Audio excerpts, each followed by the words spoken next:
अस्सलाम वालेकुम फ्रेंड्स। जैसे आपको यहाँ पे दिख रहा होगा कि लिख के सरफेस एरिया एंड वॉल्यूम्स। आज हम सरफेस एरिया एंड वॉल्यूम्स को जो है पढ़ने जा रहे हैं। जैसे आपको यहाँ पे दिख रहा होगा कि यहाँ पे लिख के cuboid and cube.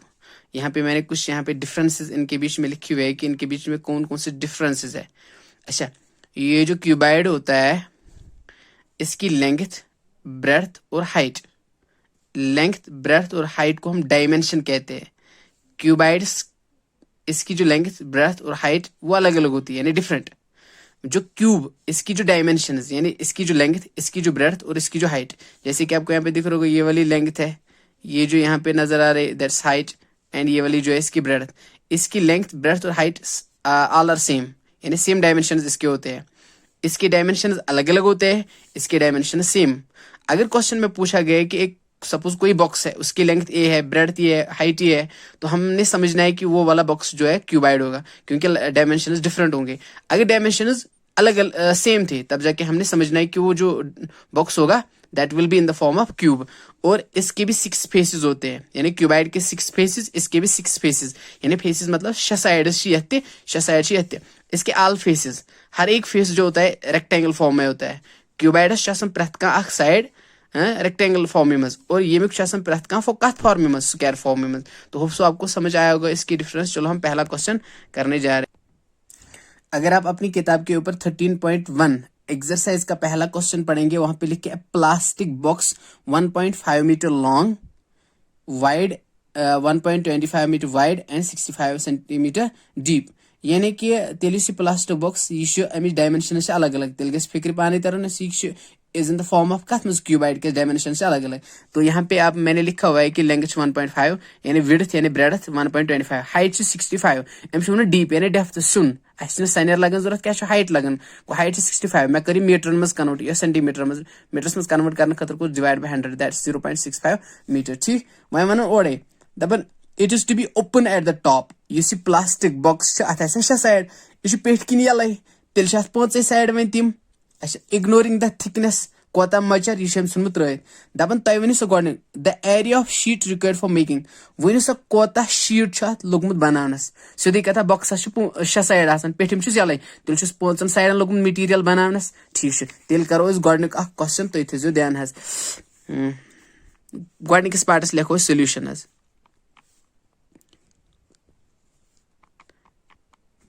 Part first, इसका जो मैंने सोल्यूशन लिखना है, अच्छे one the area of sheet required for making. तो मैं यहाँ पे लिखूंगा कोता लगे एरिया ऑफ शीट रिक्वायर्ड, तेल बेतस area of sheet required is equal to कोता लगे लगे 4 साइडन। गो तेल तर फिक्र वन बॉक्स यह कथ फॉर्म मज क्यूबाइड फॉर्म में 4 साइडन। ये 4 साइडन कथ कर तथ वन लेटरल सरफेस एरिया। टोटलस में 6 गो लेटरल गो 4 साइडन, गो 4 साइडन वन लेटरल सरफेस एरिया। गो वन क्यूबाइड फॉर्म में, तेल लिखो लेटरल सरफेस एरिया क्यूबाइड, लिख बे इज इक्वल टू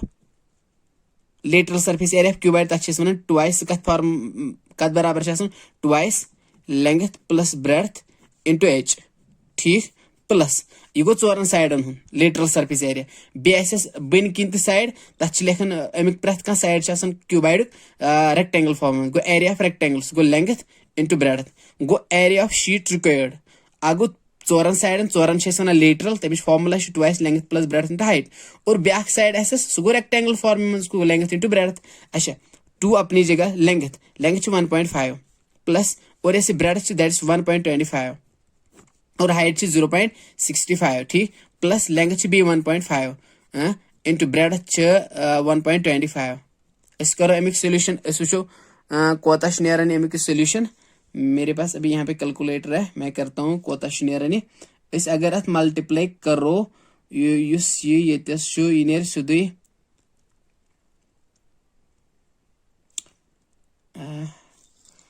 2 गो 2 यह 1.5 यह 1.25 सह गो 2.75 बे नबर कन 0.65 प्लस अगर बह 1.5 कर 2.5 सह नेर मे 1.875। ठीक वह करो यमन ये इंटू दिस, यमन 3 करो पान वन इंटू, ये इंटू करो तत नेरस 3.575 प्लस गोस 1.875 अगर यमन टोटल करो सह नेरस टोटल 5.45 मगर नेर मीटर स्क्वायर गो तिल वनो अस लगे 5.45 मीटर स्क्वायर मटीरियल जरूरत यानी इतना ज्यादा शीट लगे जरूरत मगर सी वन the cost of sheet for it वो छड़ो इस शीट यूत लोग जरूरत अत कोता खर्च खज कोता कीमत अगर अकिस मीटर स्क्वायर हे 20 रपि अगर दोयम पार्ट लेखो तिल लेखो ये 1 मीटर स्क्वायर अकिस मीटर स्क्वायर हेवन ये रुपीज कॉस्ट लेखो 1 मीटर स्क्वायर कॉस्ट रुपीज 20 अकिस मीटर स्क्वायर 20 तिल कोता है तिल वनो टोटल कॉस्ट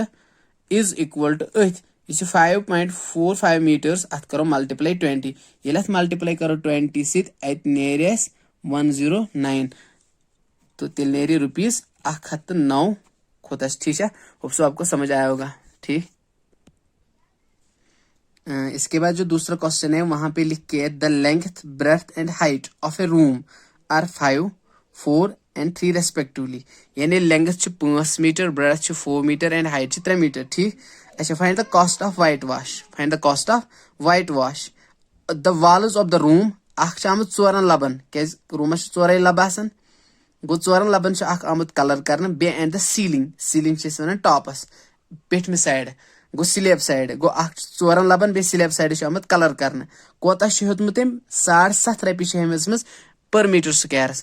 मे वो कोता खच गो तिल गो लेंथ ब्रेथ एंड हाइट ये डायमेंशन अलग अलग सीधी बात है कि तिल तुर पाने फिक्री कि यह तिल in the form of cuboid गो तिल लेख base area of white wash कर कोता लगे कॉस्ट कोता खच वाइट वॉशस ठीक। तो हम यहाँ पे लिखेंगे फिर तिल लेखो यस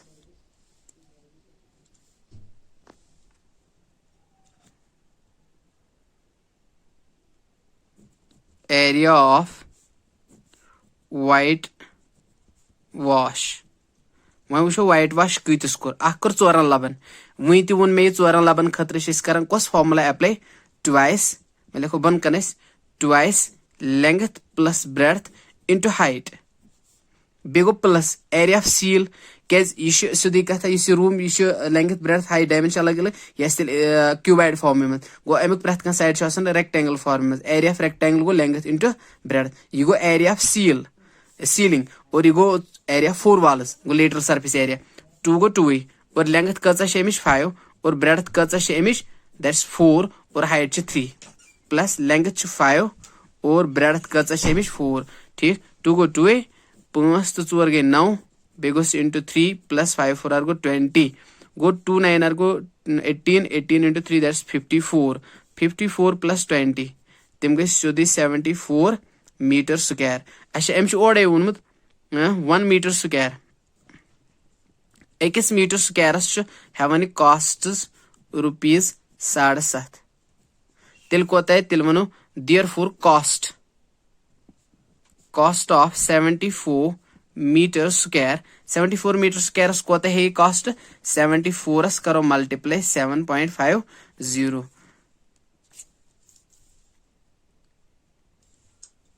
गो ये मल्टीप्लाई करो इन 555 गो तिल खच टोटल कॉस्ट रुपीज 555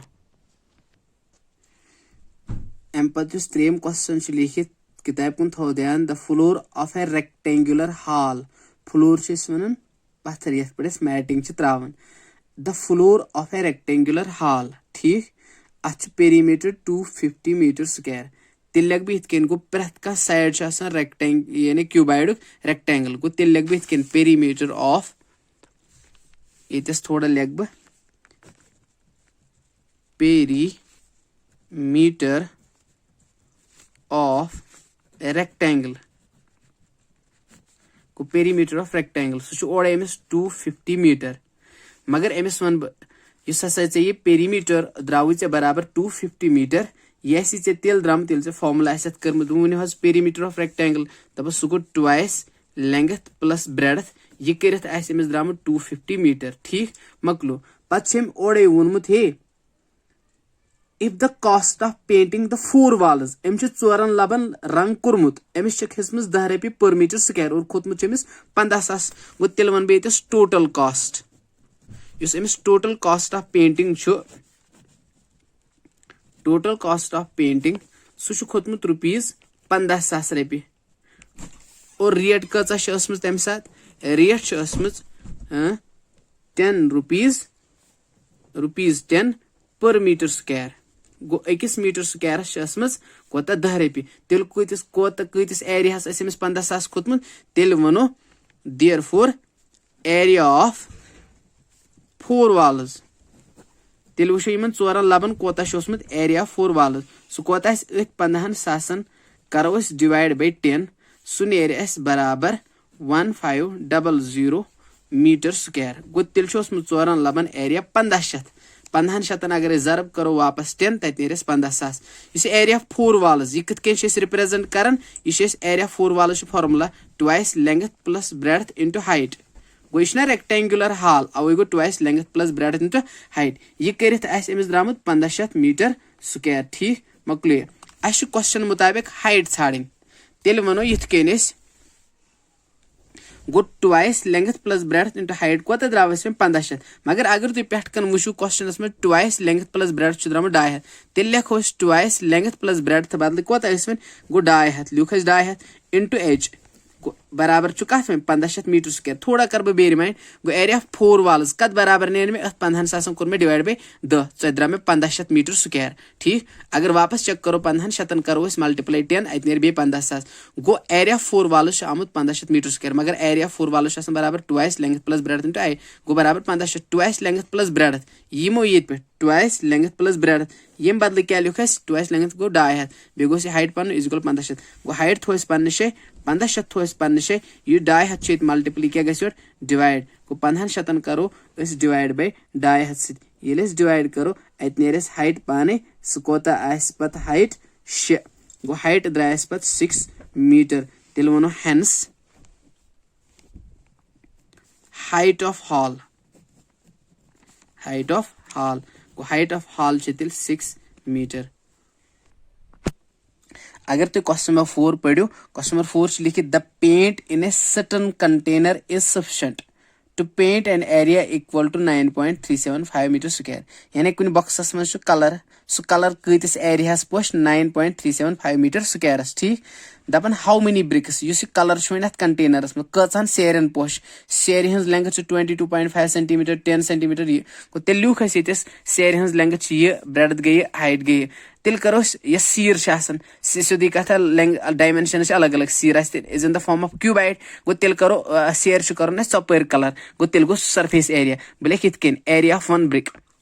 बह कर total surface area of 1 brick बुश सीर कच जाए रट लिख बह तेल total surface area of 1 brick is equal to गो सीर कत फॉर्म में था लिखित यह रेक्टेंगल गो total surface area of 1 brick sorry rectangle not cuboid गो total surface area of cuboid बराबर twice length breadth height plus height length ठीक अच्छा यानी मे क्या टोटल सरफेस एरिया क्या सेर कलर करो तथ शनवनी साइडन कलर कर गो 2 लेंथ कच 22.5 into in relation multi breadth कच 10 plus breadth 10 into height that is 7.5 plus height 7.5 into length 22.5 अच्छा 2 पन्ने 22.5 इंटू 10 दैट इज सह गो 250 प्लस यह गो 75 प्लस इन दोन करो इंटू वो यह कोता नेर यानी मल्टीप्लाई कर 7.5 मल्टीप्लाई कर कत 2.5 अच्छा ये मल्टीप्लाई करो सह नेर 168.57 ठीक अच्छा 2 2 इन सारे करो प्लस ये प्लस करो तुम करो वन कम गर पाने तुम करो 2 अ 2 करो तुम यह गो 2 इथे कन इन करो प्लस तो इस करो डायरेक्टली सोल्यूशन वह क्या यमन सारे करो प्लस पत करो तथ सत मल्टीप्लाई कत 2 सह नेर 937.5 सेंटीमीटर स्क्वायर ठीक गो अकिस सेर हूं सरफेस एरिया द्राव 937.5 सेंटीमीटर स्क्वायर मगर चूंकि पेंट सह मीटर स्क्वायरस मज तेल करो मीटरस मज कन्वर्ट करने खतर करो 937.5 डिवाइड करो 100 इंटू 100 क्या मीटर यह सेंटीमीटर गो ये गो अकिस मीटरस मज हथ बेस मज हथ गो तेल करो कोता नेर यथ करो वह डिवाइड बाय अमि गो 937.5 डिवाइड करो 10,000 100 इंटू 100 तत कोता नेर 0.09375 मगर नेर मीटर स्क्वायर गो अकिस सेर कोता पेंट लगे 0.9375 मीटर स्क्वायर गो अस कोता पेंट तथ मज 9.375 दपान तेल वनु कचहन सेरन पोश तेल वनो hence required number of bricks गो कचहन सेरन पोश अस तेल सो इज इक्वल टू तथ 9.375 टोटल पेंट अस डिवाइड करोस अक सेर हुन पेंट 0.09375 ये डिवाइड करो तिल पोश हतन सेरन होप सो आपको समझ आया होगा बाकी क्वेश्चंस जो है वो कल वाले वीडियो में हम करते हैं।